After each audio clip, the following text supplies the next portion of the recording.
Hello students, and welcome to producing a VOSOT in Adobe Premiere Pro. Now, I've got Adobe Premiere already opened up, and if you watched the last lesson and you're creating a new project like you should, your settings for your scratch disk should be the same. But if you want to check, you can go to File, Project Settings, and Scratch Disk. And if you see on my scratch disk, my captured video and my captured audio, again, those are irrelevant, you don't have to worry about those, but my video previews and my audio previews are volumes, 2 terabyte Omega Drive Montana previews. So they are routed to the previews folder. My project autosaves are routed to the projects folder. The first thing I want you to do now is I want you to change your autosave function. So under Premiere Pro, Preferences, again, Premiere Pro, Preferences, go to Autosave. Go to Autosave, okay? And this dialog box will come up. And the first thing you see is that your computer should be automatically saving. It's probably set to 30 minutes. You don't want to autosave every 30 minutes. I think that you should have an autosave at least every 10 minutes. Once you get faster, I would move that up to 5 minutes. For some reason, if your computer crashes, 10 minutes is a lot of editing. But I have it saved to 5. The next thing that I do when I produce a VOSOT is I go through all of the video and I label it. So you can see in my bin here, every shot has a name and a number. The number corresponds to the identifying number of the raw video. So if I were to right click on 37 WS in shelves, and I will say reveal in Finder, it will say that this video, the original name of it is 021020 B-roll 37 MTS. So when the camera took this video, it labeled it 37. So it's the 37th clip on that camera. So I kept that number.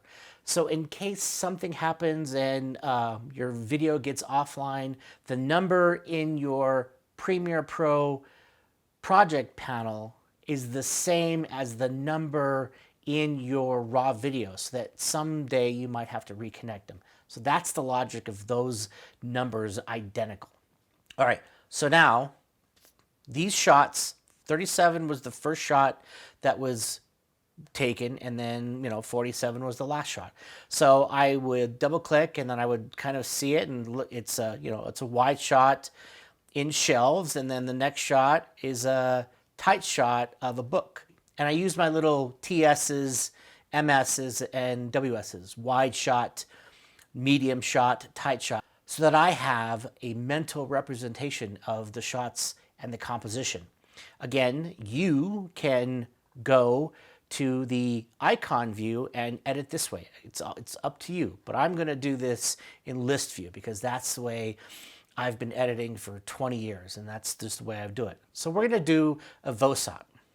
Now, what I subscribe to, and many others subscribe to, is something called S.W.A.P. So when you're producing your VOSOT, you want to synchronize your words and your pictures as best you can. So I made this VOSOT up, so the script is really in tune with the video. But in the spirit of this, I want you to think about how you produce VOSOTs in the future. I don't think that you should edit your video and then write your script. I also don't think you should just write your script and then edit your video. You should think about your video and the words that you're writing at the same time so that you can have S.W.A.P, synchronizing words and pictures. So what I've done is I've already produced a script. Hunter Phipps frequently visits Missioner Library. He loves reading his books. His passion, now a career choice, as the new master librarian. Students come running when he's on duty. They want Hunter to check out books. Of course, don't forget your library card. If you're unsure about a genre to check out, Hunter's got advice. So my first sentence is Hunter Phipps frequents Michener Library. So I'm going to choose the medium shot of Hunter looking at a book. And I like as much action, as much movement in every shot that I choose. So I'm going to be meticulous with this shot. And right when Hunter starts to lean down, that's where I'm going to start my VO. And I'm just going to let it run in, about 4 seconds. Okay? Now, remember, what's the first thing you do after you put your first clip from the project panel into the source panel? You drag it to the new item icon. I'm going to drag it to the new item icon, and that creates my sequence. The next step, the very next step, title your sequence. So now I look for the 3 horizontal lines and 1 vertical line character, and that's my sequence. And I'm going to do my naming conventions. So I'm going to go space, SEQ, Hunter VO, because that's the name of the VO. And over here in my timeline, it says SEQ Hunter VO. And there is my first clip in my timeline. Now, I have lots of real estate here that I really don't need to use. So I'm going to hit the plus button to zoom into my timeline because I don't need all of this space. I just need a little bit of space for the next shot, okay? So I want that first sentence in my script, Hunter Phipps frequently visits Michener Library. So right there at 3:42, I'm going to read it again. Hunter Phipps frequently visits Michener Library. All right, so that's my first shot of my VO. So the next shot of my VO is this. So Hunter kind of does his hand and the page turns. Oh, you know what?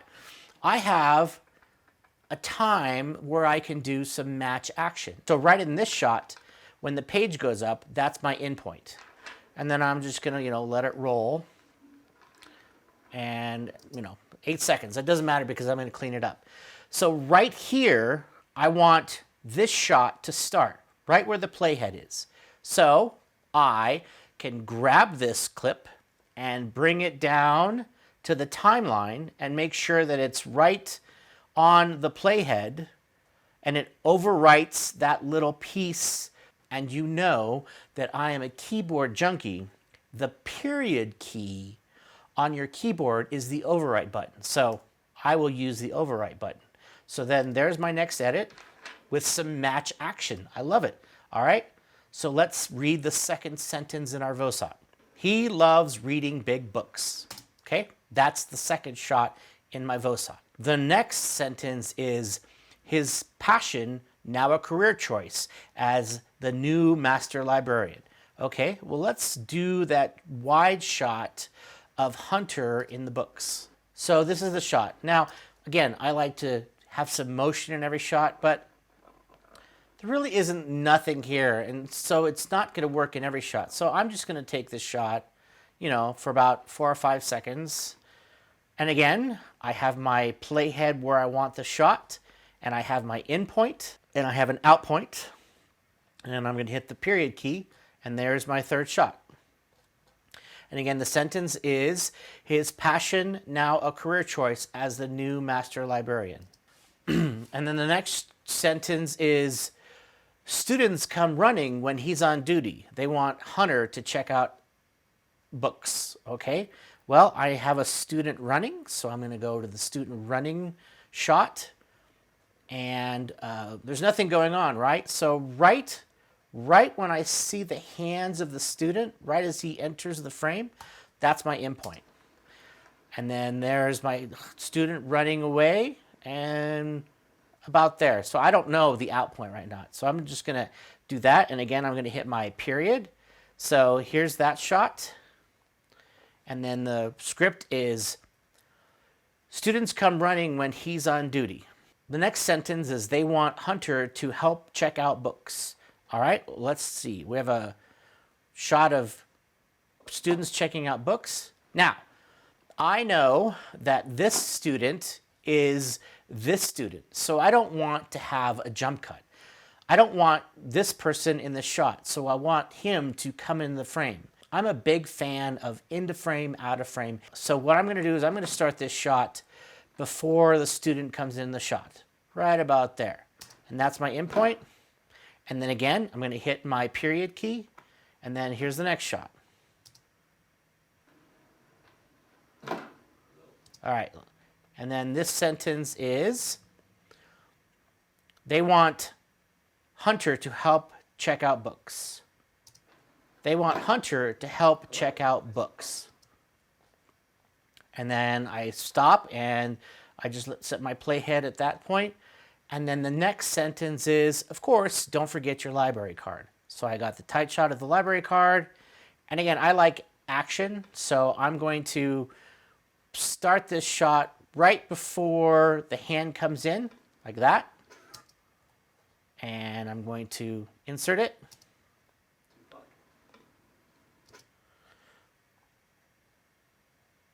Of course, don't forget your library card. Of course, don't forget your library card.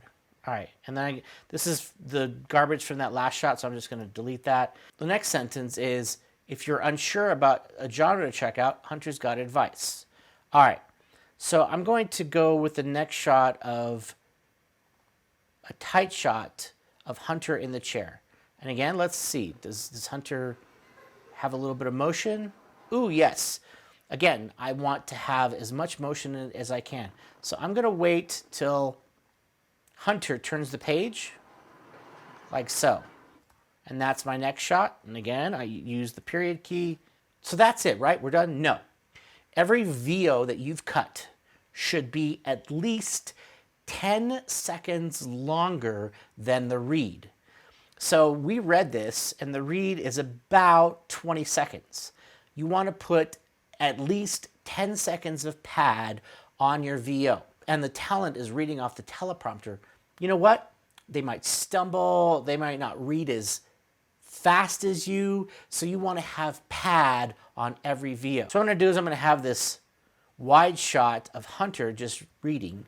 And I'm just going to make it 10 seconds long. It's just one shot, but it's my pad. 10 full seconds long. So I'll put that at the end, okay? All right, so let's now read our VO and watch it. Hunter Phipps frequently visits Missioner Library. He loves reading big books. His passion, now a career choice, as the new master librarian. Students come running when he's on duty. They want Hunter to help them check out books. Of course, don't forget your library card. If you're unsure about a genre to check out, Hunter's got some advice. Do you see that? I actually had a 25-second read, not a 20-second read. So I'm glad I have my pad so the video doesn't go to black or something happens. So that's good to have pad. So now we're doing the SOT. And in my script, I wrote the in cue and the time code. So at 45 seconds, he says, I like good fiction. The duration of my SOT is 10 seconds. And the out cue is get away from the world a while, okay? If you've got time code, all you have to do is hit 4500, enter. 4500, enter. I like a good nonfiction book. You know, something that's not real and can just allow you to get away from the world for a while. That's my soundbite. And it starts right there. So 45 seconds and 45 frames. So what do I do now? I drag it to the new item icon.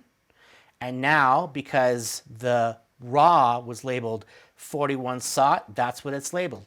But I'm going to relabel my sequence. So again, space, SEQ, Hunter SOT. So when I click the arrow next to the name, they are in alphabetical order. So at the very top of my bin is my Hunter VO. There's my VO and my Hunter SOT. So I have two different sequences open in my timeline, and you can have many sequences in your timeline. Okay, so that's our soundbite. But there's a problem, and I want you to notice this. This clip only has one channel of audio. How do I know that? I go to the patch panel, and I see only A1 is selected. But when I listen to the clip, and when I watch the VU meters over here, there's two different channels of audio. So Premiere Pro doesn't know that you have two discrete channels of audio on this clip. It just thinks it's a stereo clip. We don't want that. We want to independently isolate both channels. So on the 41 SOT original clip, I'm going to right click, and I'm going to go to modify audio channels. Aha, right there it says it's a stereo clip. I want to change this to mono, but two channels, a left channel and a right channel. And then I'm going to hit OK. Please do this before you edit it in a sequence. If you don't, you can't reverse engineer this. Look at the patch panel. There are two channels of audio. If I insert this clip, Like a good one of these channels is the wireless microphone that Hunter's wearing, and the other channel is the shotgun mic on the ENG camera. If I hit solo on A1, this is solo, I can listen to just A1. If I hit solo just on A2, oh yes, that's the right channel. I want to get rid of the middle channel. Just get rid of it. Now, if I click on them, all three channels highlight. My video 1 and my A1 and my A2. If you hold the Option key down and click on the channel you want to eliminate, it will only highlight that channel. And now I've eliminated it. So now there is my SOT with wireless audio. A good idea for sound bites in packages or anything else is to have it between -6 and -12. A really good quick way is the G key to make sure your audio is at the right levels. So I click on the audio and I hit the G key and I get the audio gain dialog box. If I say normalize max peaks to -6, nothing that Hunter says will be above -6 decibels. And then hit OK. And now, if I watch it, watch my VU meters. Good nonfiction book. You know, something that's not real and can just allow you to get away from the world for a while. Perfect. The audio is perfect. It's between -6 and -12. It's a little bit below -12, but I think it's good. The next thing you need to do is you need to have 1 second of pad on the front of the SOT and 1 second of pad on the back side of the SOT. At the very beginning of the SOT, he starts right away talking. If you have a second, that will make sure that we have the entire SOT. We hear the whole SOT and it's not clipped. At the very beginning of the SOT, I am going to go to my ripple tool. Now I haven't introduced trim tools, so here I'm introducing the trim tool. Please go to the ripple tool, and if you're on the ripple tool, it's a icon, it's a yellow icon with an arrow. If you hold the Option key, it's only going to select the video. If you hold the Option key, only select the video. Again, the ripple tool, and then select the Option key and pull to the left. And do you see the little duration box? We are going to add 1 second. 1 second. Like that. And when it gets to 1 second, 30 frames, I'm going to let go. There's no volume. It's just silence. Like a good I'm going to do that again just to make sure you understand. Again, holding the Option key, clicking on just the video, pulling to your left and see the duration box. It goes up until it goes to 30 frames. Let go. And there's your 1 second of pad on the SOT. I like a good nonfiction book. You know, something that's not real and can just allow you to get away from the world for a while. At the end, I want 1 second of pad. And since we're just introducing the trim tools, you can do this with the trim tools. So again, that ripple tool, now I want you to be on the inside of the edit. Now an edit's got 3 sides. We'll deal with that when we do the trimming lesson. But make sure you've got your ripple tool on and the arrow is pointing to the left, which means you're affecting that side of the edit. Hit the Option key, drag 30 frames, and that's it. And that is the end. So that's your SOT with 1 second of pad on the front, 1 second of pad on the back. So now when you're exporting, you're going to do your VO. You're going to hit Command M and make sure your format is H.264, H.264. And then double click on your name where it says output name and put it in your output folder. That's why I had you create an output folder. So all of your MP4s will be in the same spot. And then hit save. And then hit export. And then go to your SOT. Just make sure it's highlighted. Make sure it's highlighted. And then hit Command M again. Make sure it's H.264. And make sure it's in the output folder. And hit save. And hit export. And that's how you do a VOSOT in Adobe Premiere Pro utilizing S.W.A.P, synchronizing words and pictures.